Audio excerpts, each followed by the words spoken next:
Hello students, आज के इस वीडियो लेक्चर में हम chapter number 5 forms of business organisation 2 की एक्सरसाइज सॉल्व करने वाले हैं। तो इसका एक्सप्लेनेशन स्टार्ट करने से पहले मैं आपसे रिक्वेस्ट करूंगी कि अगर अभी तक आपने चैनल को सब्सक्राइब नहीं किया है तो जल्दी से चैनल को सब्सक्राइब कर बेल आइकन बटन पर प्रेस करना है ताकि आपको लेटेस्ट वीडियो के नोटिफिकेशंस मिलते रहे। वीडियो को लाइक करना एंड शेयर करना नहीं भूलना है। डियर स्टूडेंट्स, यहाँ पर क्वेश्चन नंबर 1 ए सब क्वेश्चन में बोला है कि सिलेक्ट द करेक्ट ऑप्शन। आपको करेक्ट ऑप्शन सिलेक्ट कर री राइट द सेंटेंस, मतलब आपको पूरा स्टेटमेंट फिर से लिखना होगा। तो यहाँ पर आपका जो राइटिंग पैटर्न होगा वो इस तरीके से कि departmental organisation is financed through dash appropriations made by the legislature. तो यहाँ पर करेक्ट जो ऑप्शन है आपका एनुअल बजट होना चाहिए। तो departmental organisation is financed through annual budget appropriations made by legislature, इस तरीके से आपको स्टेटमेंट को लिखना है आंसर में। देन सेकेंड क्वेश्चन यहाँ पर बोला है कि a dash is an autonomous corporate body, मतलब खुद created by special act of parliament और स्टेट लेजिस्लेचर, मतलब इनको फ्रीडम होता है, they are free to work as per their, उनको जैसे काम करना है। तो ये ऑटोनोमस कॉर्पोरेट बॉडी हुई जिसपे गवर्नमेंट का कोई कंट्रोल नहीं होता है। तो यहाँ पर ये स्टेट्यूटरी कॉर्पोरेशन जो होती है वो है ना ऑटोनोमस कॉर्पोरेट बॉडी है, गवर्नमेंट कंपनी नहीं होगी, मल्टीनेशनल कंपनीज नहीं होगी। यहाँ पे स्टेट्यूटरी कॉर्पोरेशन करेक्ट ऑप्शन है। तो आपको लिखना होगा कि a statutory corporation is an autonomous corporate body created by special act. Special act pass किया जाता है पार्लियामेंट में और स्टेट लेजिस्लेचर में स्टेट्यूटरी कॉर्पोरेशन के लिए। नाउ थर्ड यहाँ पर जो है कि a statutory corporation is answerable to dash और स्टेट असेंबली हुम सो एवर क्रिएट्स इट। इसको जो भी क्रिएट करता है, ये इंडिपेंडेंट जरूर होता है लेकिन इसको जो भी क्रिएट करता है उसको उसे है ना आंसर देना होता है, जवाब देना होता है। अगर कोई भी प्रॉब्लम अराइज होती कुछ तो यहाँ पर है ना ये स्टेट असेंबली एंड पार्लियामेंट। तो यहाँ पर करेक्ट ऑप्शन है कि पार्लियामेंट की statutory corporation is answerable to parliament. ये है ना किसी पब्लिक को या एम्प्लॉयज को कोई जवाब देने वाले नहीं है, ये पार्लियामेंट और स्टेट असेंबली को जो इन्हें क्रिएट करते हैं उनको ये आंसर करते हैं। Now in government company minimum dash percent paid up capital is held by government. Government कितना percent capital paid up capital होता है गवर्नमेंट कंपनीज में। तो जितने भी कंपनीज है जिनका 51% का शेयर होल्डिंग गवर्नमेंट 51% का शेयर होल्डिंग जब गवर्नमेंट के पास होता है तो उसे हम गवर्नमेंट कंपनी बोलते हैं। तो मिनिमम 51% होना चाहिए, कम से कम 51% की होल्डिंग होनी चाहिए गवर्नमेंट के हाथ में। तो in government company minimum 51% paid up capital is held by government. Now fifth one यहाँ पर है कि the shares of government company, government company के जो शेयर्स होते हैं are purchase in the name of, वो किसके नाम पे परचेज किए जाते हैं? वो चीफ मिनिस्टर के नाम पे होते हैं या डिफेंस मिनिस्टर के नाम पे होते हैं? तो नहीं, डिफेंस मिनिस्टर भी नहीं होगा, चीफ मिनिस्टर भी नहीं होगा, वो प्रेसिडेंट ऑफ इंडिया, इंडिया का जो प्रेसिडेंट है उसके नाम पर है ना गवर्नमेंट कंपनी के शेयर्स है वो परचेज किए जाते हैं। नाउ सिक्स्थ, आप लोगों के लिए अचंभे वाली बात होगी ना कि भाई राष्ट्रपति के नाम पे लिए जाते हैं क्या? तो यस, राष्ट्रपति के नाम से ये जो गवर्नमेंट कंपनी के शेयर्स होते हैं राष्ट्रपति के नाम पे होते हैं।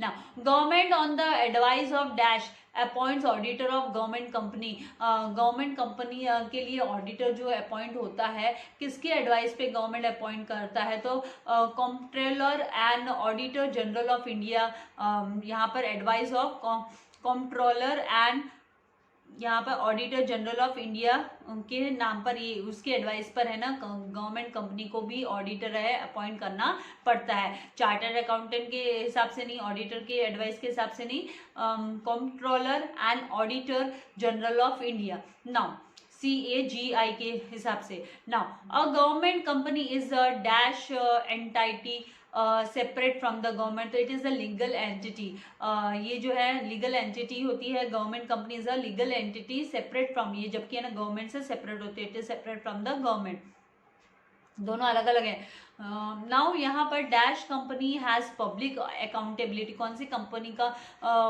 आंसरेबल है, अकाउंटेबल है?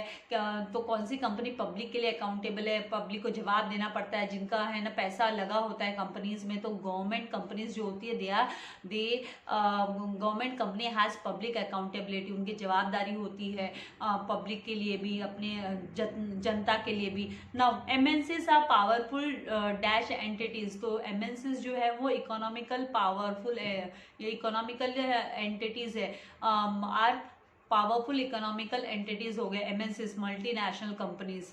नाउ यहाँ पर मैच द पेयर्स में सबसे पहले यहाँ पर आपको ग्रुप ए में नेम्स दिए हुए, भेज, statutory corporation, departmental organisation, private sector, then public sector. And group B में आपको special legislature, 49% paid up capital by government, then service motive, then railway, profit motive, 51% paid up capital by government. तो आपको correct है ना option choose करना है। तो यहाँ पर भेल, भेल मतलब यहाँ पर आपको जो इसका करेक्ट ऑप्शन है वो आपका जो 6th ऑप्शन है कि 51%, ये है ना आपकी कौन सी यहाँ पर ये गवर्नमेंट कंपनी है, जो है ये गवर्नमेंट कंपनी है। तो इसके लिए आपको यहाँ पर इसके 51% मतलब जो शेयर होल्डिंग है वो गवर्नमेंट की है, इसीलिए गवर्नमेंट कंपनी के भेल बोले तो भारत हेवी इलेक्ट्रॉनिक्स लिमिटेड होता है, Bharat heavy electronics limited, Bharat heavy electronics limited की गवर्नमेंट कंपनी है। तो इसमें 51% होल्डिंग है ना,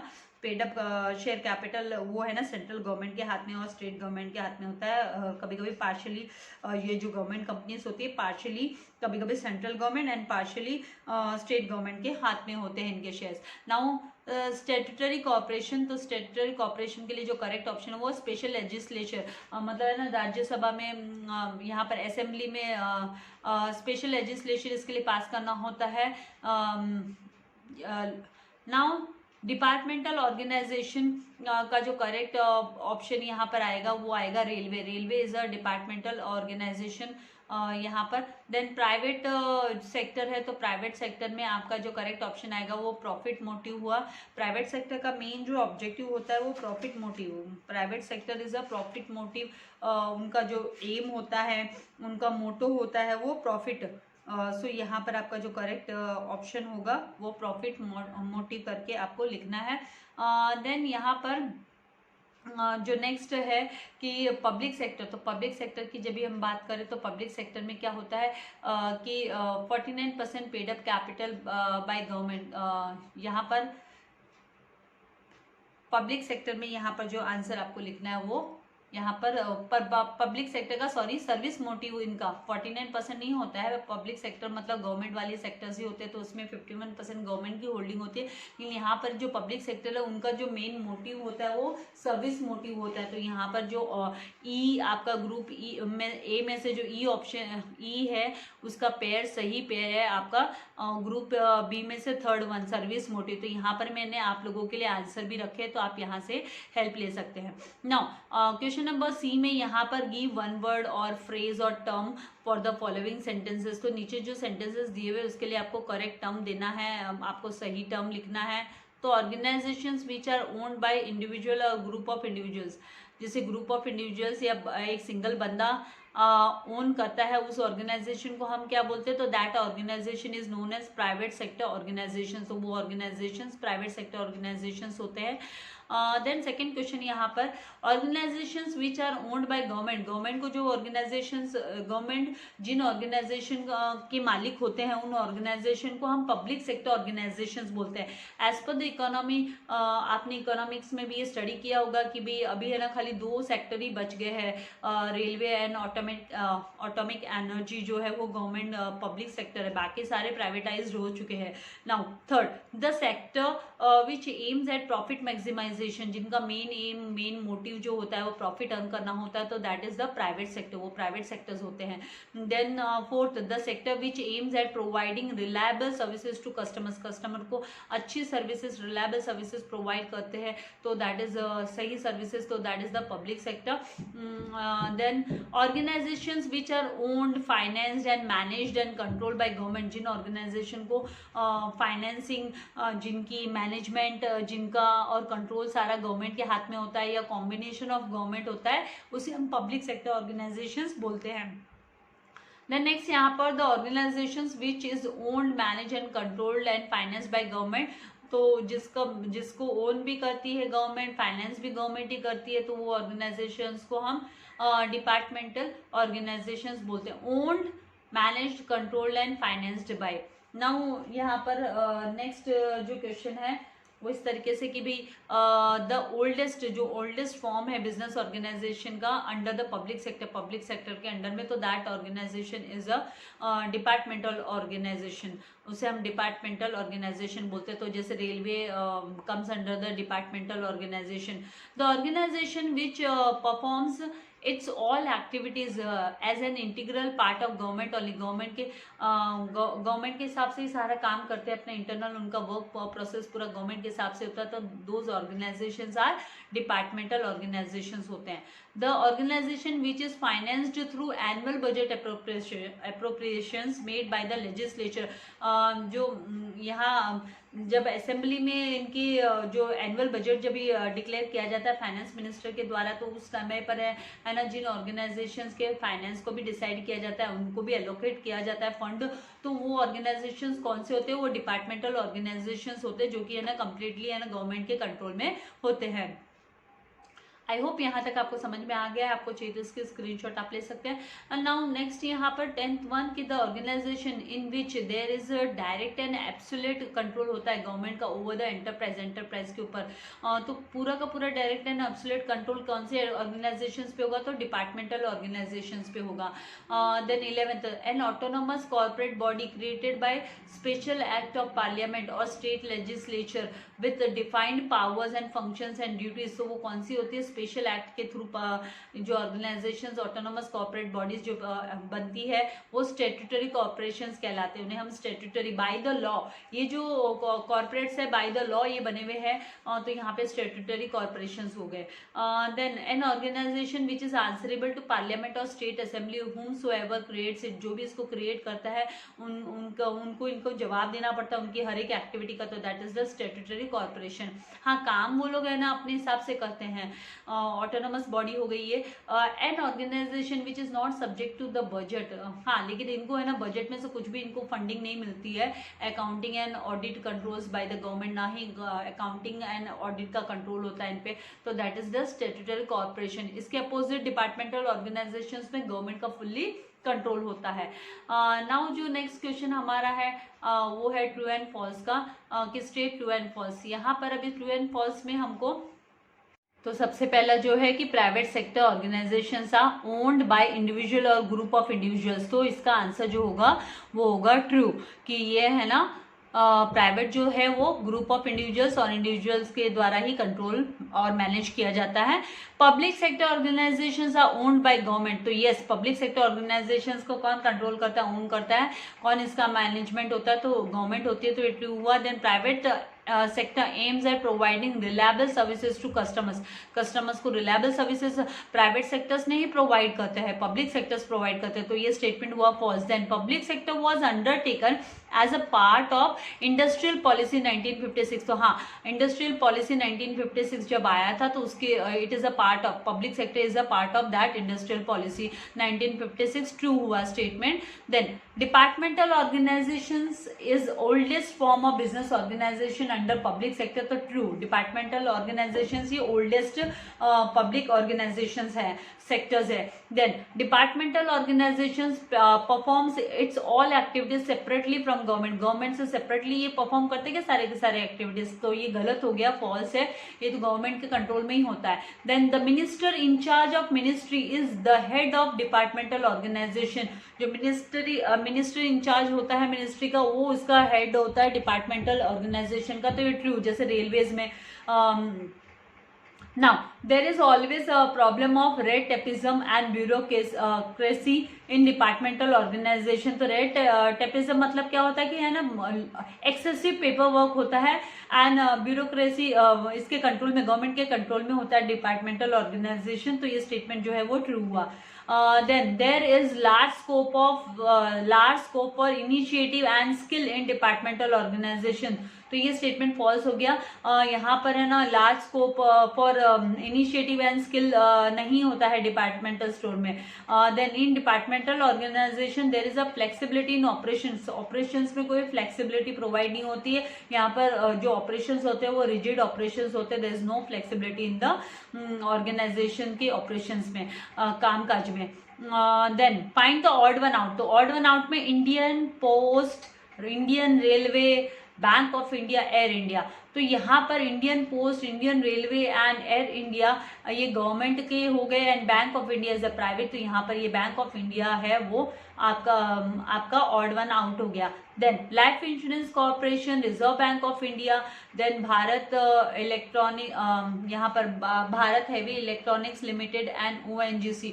तो यहाँ पर जो आपका ऑड वन आउट यहाँ पर आएगा वो आपका भारत इलेक्ट्रॉनिक्स यहाँ पर आएगा, भारत हैवी इलेक्ट्रॉनिक्स लिमिटेड आपको ऑड वन आउट में यहाँ पर लिखना है, यहाँ पर लिखना है, क्योंकि यहाँ पर जो है सारे के सारे जो है स्टैट्यूटरी कॉर्पोरेशंस हैं, जो लाइफ इंश्योरेंस कॉर्पोरेशन हुआ, then Reserve Bank of India हुआ, ONGC हुआ, तो ये है ना स्टैट्यूटरी कॉर्पोरेशंस हो गए। और जो भेल है that is Bharat Heavy Electronics limited, ये है ना गवर्नमेंट कंपनी हो गई, तो इसके लिए ये ऑड वन आउट हो गया। जैसे कि फर्स्ट वाले में कैसे था कि सारे के सारे है ना यहाँ पर जो है वो सारे के सारे डिपार्टमेंटल ऑर्गेनाइजेशंस थे। Bank of India departmental organisations के अंडर में नहीं आता है, Indian Post, Indian Railway and Air India departmental organisations के अंडर में आता है बैंक ऑफ इंडिया, ये है ना इसके लिए ऑड वन आउट यहाँ पर हो जाता है, ये प्राइवेट सेक्टर है।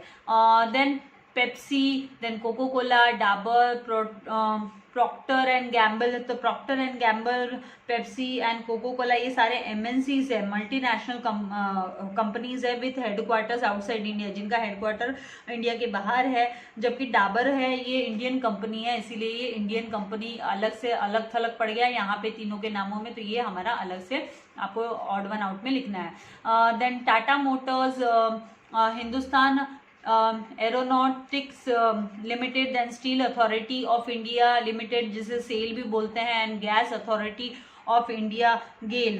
तो ये जो यहाँ पर है ना सारे के सारे है ना टाटा मोटर्स को छोड़कर, टाटा मोटर्स प्राइवेट है और बाकी के जो Hindustan Aeronautics Limited and Steel Authority of India Limited, then Gas Authority of India Limited, तो यहाँ पे ये लिमिटेड जो वर्ड आता है ये पब्लिक सेक्टर की निशानी होती है, तो ये सारे के सारे पब्लिक सेक्टर ऑर्गेनाइजेशंस हो गए एंड टाटा मोटर्स वो है प्राइवेट हो गया, इसलिए टाटा मोटर्स आपका ये जो येलो मैंने हाईलाइट किया ये ऑड वन आउट हो गया। Then complete the sentences. तो सबसे पहले a government company is a dash entity separate from the government, तो ये लीगल एंटिटी हो गया जो कि सेपरेट होता है गवर्नमेंट से। देन डिपार्टमेंटल ऑर्गेनाइजेशन इज, आपका जो करेक्ट आंसर होगा, is owned, manage, controlled and finance by government. Government उसको फाइनेंस करती है, कंट्रोल करती है, मैनेज करती है डिपार्टमेंटल ऑर्गेनाइजेशंस को। A dash has defined powers and functions and duties, powers, functions and duties define किए जाते हैं स्टैट्यूटरी कॉर्पोरेशन को। स्टैट्यूटरी कॉर्पोरेशन है ये हैज डिफाइंड, इन्होंने डिफाइन किया powers, functions and duties. Then all government companies are registered under dash company dash act 2013, तो under the companies act 2013 के अंडर में ये जो रजिस्टर्ड हुए हैं सारे के सारे जो गवर्नमेंट कंपनीज है। Then MNCs are powerful dash entities, तो ये पावरफुल इकोनॉमिक एंटिटीज है, मल्टीनेशनल कंपनीज हो गए ना ये MNCs, मतलब मल्टीनेशनल कंपनीज। नाउ हमारा जो नेक्स्ट क्वेश्चन है question number G।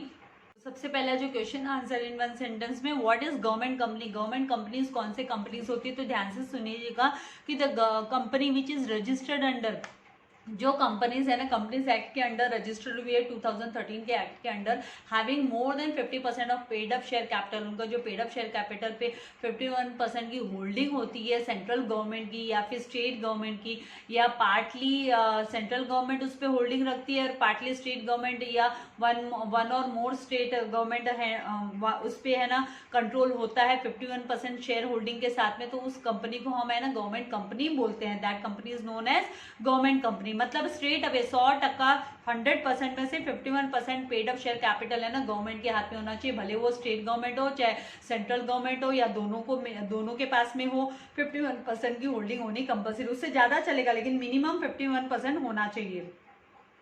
Having more than 51% तो मिनिमम है। Then what is departmental organisation, तो the organisation which is owned, managed, controlled and finance, जो ऑर्गेनाइजेशन पे मैनेजमेंट, कंट्रोल और फाइनेंस एंड ऑपरेशन की सारी अथॉरिटी गवर्नमेंट के हाथ में होती है, तो that is known as departmental organisation. तो उन ऑर्गेनाइजेशंस को हम डिपार्टमेंटल ऑर्गेनाइजेशंस बोलते हैं। Now what is statutory corporation, statutory corporations किसे बोलते हैं, तो the company which is formed under special statute act, statutory act के तहत ऑफ पार्लियामेंट और स्टेट लेजिस्लेचर के तहत जो कंपनी तैयार होती है उसे स्टैट्यूटरी कॉर्पोरेशंस बोला जाता है। That companies are known as statutory corporations. तो ये जो कंपनीज होती है वो ऑटोनोमस कॉर्पोरेट बॉडीज होती है, जो कि है ना क्रिएट किए जाते हैं स्पेशल एक्ट के द्वारा, पार्लियामेंट और स्टैट्यूटरी लेजिस्लेचर के द्वारा, विद जिनको है ना पावर्स एंड फंक्शंस एंड उनकी ड्यूटीज डिफाइन किए जाते हैं। तो इसके अंडर में जो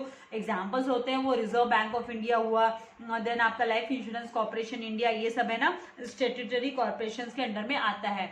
नाउ फोर्थ है what is multinational corporation. Multinational corporation किसे बोलते हैं? तो multinational corporations is a business organisation that operates in many different countries, बहुत अलग अलग कंट्रीज में जिनके ऑपरेशन, जिनके कामकाज फैले हुए होते हैं at the same time, same समय पर। इन अदर वर्ड्स अगर हम दूसरे शब्दों में इसे बोले तो it's a company that has business activities in more than one country, एक कंट्री से ज्यादा कंट्री में जिनका बिजनेस होता है। तो मल्टीनेशनल कंपनीज में जैसे इन्फोसिस हो गया, विप्रो हो गया, एक्सेट्रा, ये मल्टीनेशनल कंपनीज के अंडर में आता है।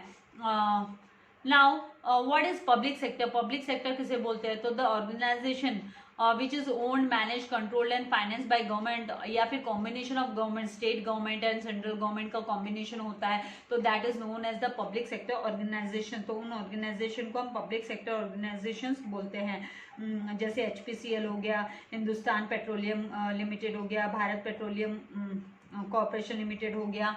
Then what is private sector. Private sector किसे कहते हैं? तो the organisation which is owned, managed, controlled and financed by the individuals या फिर ग्रुप ऑफ इंडिविजुअल्स जिसे फाइनेंस करते हैं, मैनेज करते हैं, उनके एंड उनका कंट्रोल होता है ऑर्गेनाइजेशन पे, तो that is known as private organisation.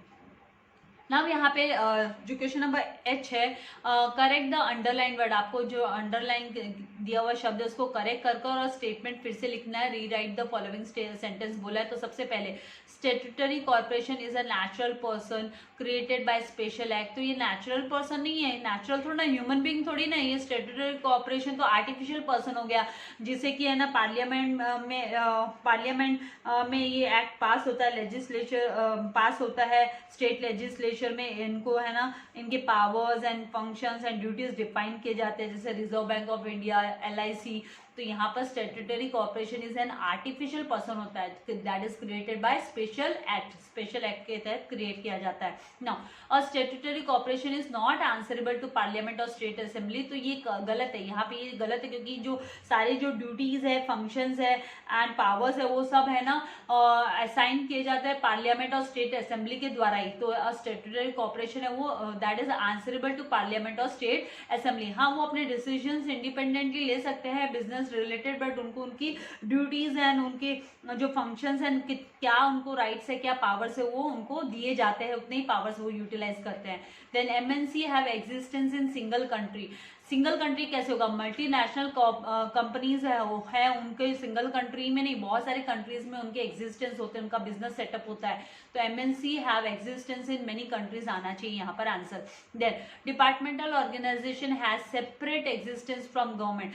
Separate existence नहीं होता है, डिपार्टमेंटल ऑर्गेनाइजेशन को सेपरेट नहीं होता है, गवर्नमेंट एग्जिस्टेंस वहां पर होता ही है।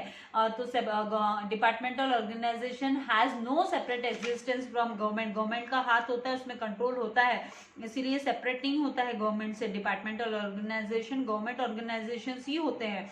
तो आपको no separate existence from government कर लिखना है। तो आई होप आपको इतना सब समझ में आ गया। तो इसके साथ ही क्वेश्चन नंबर 1 का आंसर्स मैंने आपको प्रोवाइड कर दिया है। जल्दी आप लोगों को क्वेश्चन नंबर 2, 3 के आंसर्स भी मैं प्रोवाइड करने वाली हूँ, वीडियो अपलोड करने वाली हूँ। तो ज़्यादा से ज़्यादा फ्रेंड्स के साथ वीडियो को शेयर करना है, चैनल को सब्सक्राइब कर बेल आइकन बटन को प्रेस करना है, ताकि आपको लेटेस्ट वीडियो के नोटिफिकेशंस मिलते रहे। Thank you very much. God bless you all dear students.